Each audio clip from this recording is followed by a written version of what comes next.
ladies and gentlemen, I'm going to go right into this, business owners, my fellow citizens. I'm going to go right into this because I received a wonderful response to one of the videos we put out the other day. And the video is, the name of it, not what we're doing here right now, but the video that I got the response for.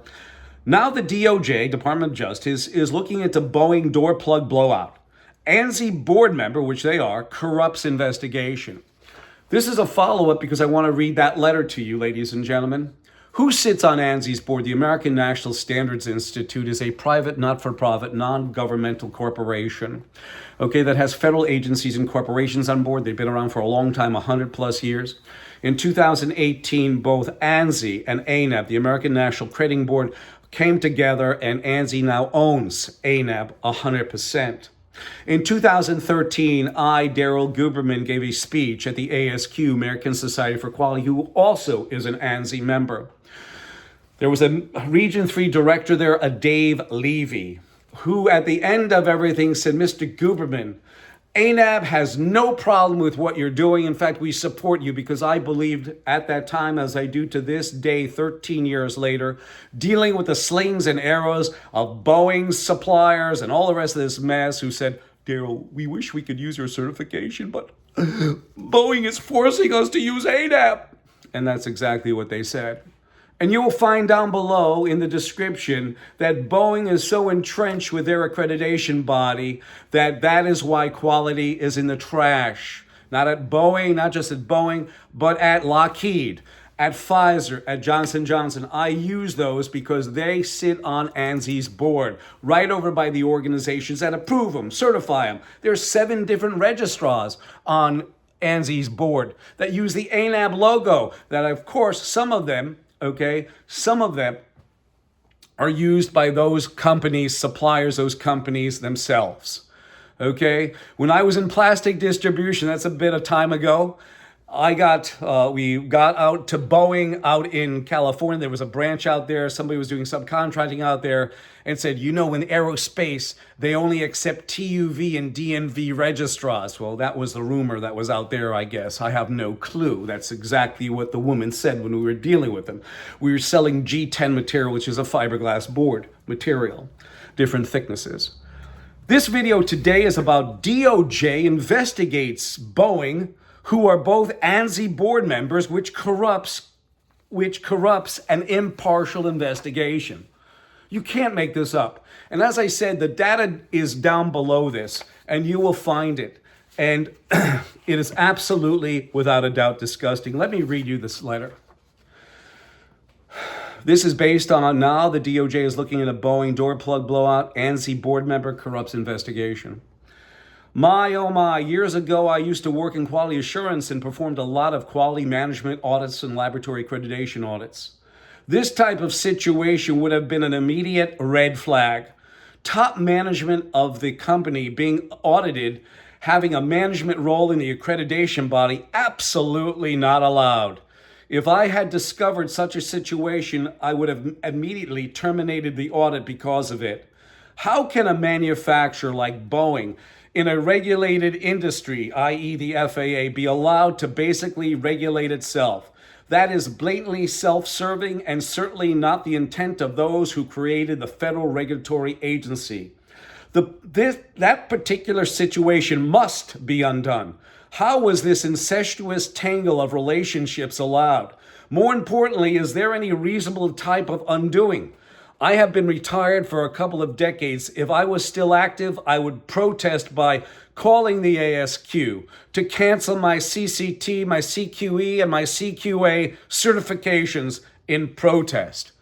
And I thank you for that. I really appreciate that.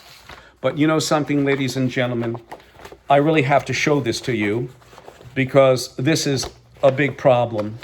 For 22 years, you cannot make this up.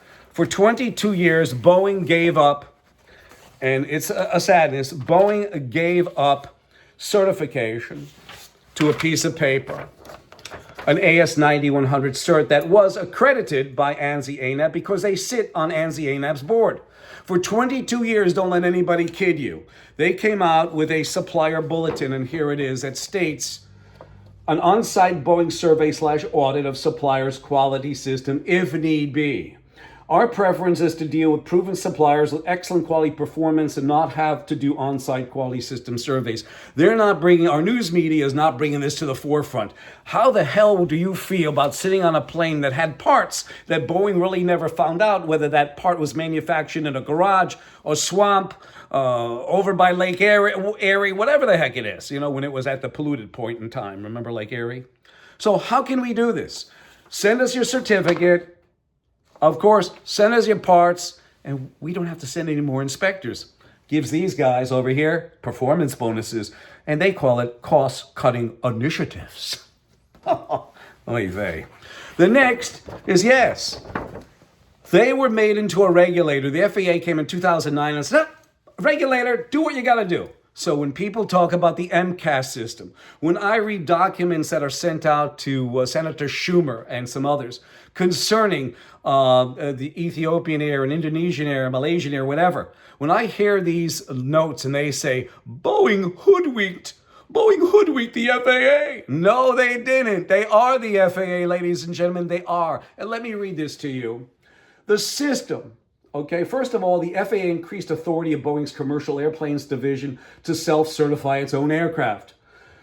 The system allows Boeing employees to perform tasks on behalf of the FAA, which include oversight of testing and product standards, along with certification of aircraft technologies like MCAS and new aircraft designs. So they, listen, ladies and gentlemen, they do not have to tell the FAA in Washington anything because the FAA in 2009 gave them the disposition of being an authority, an FAA regulator. Now you hear the bullshit from what's his name? This guy, giving them 90 days. Mike Whitaker. He should be fired too. These people in the federal government don't give a shit about you and I. By the way, give a shit is a quality term. And then when you're going down on a plane, one of their planes or any plane, and you say, we're fucked, that's a quality term too. That means the quality of the aircraft is not good. I've been coming out time and time again to tell you, ladies and gentlemen, the issues that are out there.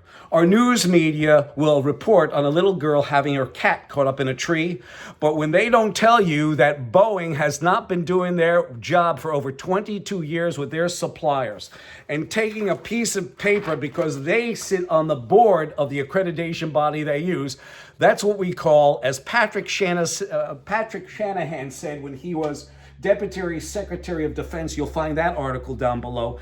He was asked, how was the F-35 program? And he said, it's fucked up. Well, Patrick and gentlemen, not only is it fucked up, but you got to go back to James Tassett and say, is there a reduction in quality escapes, reduction in rejections? He'll probably say, 4 out on the golf course, 203-556-1493, or Daryl, TQRS, @yahoo.com. By the way, I play miniature golf. I'm a short guy. Talk to you later.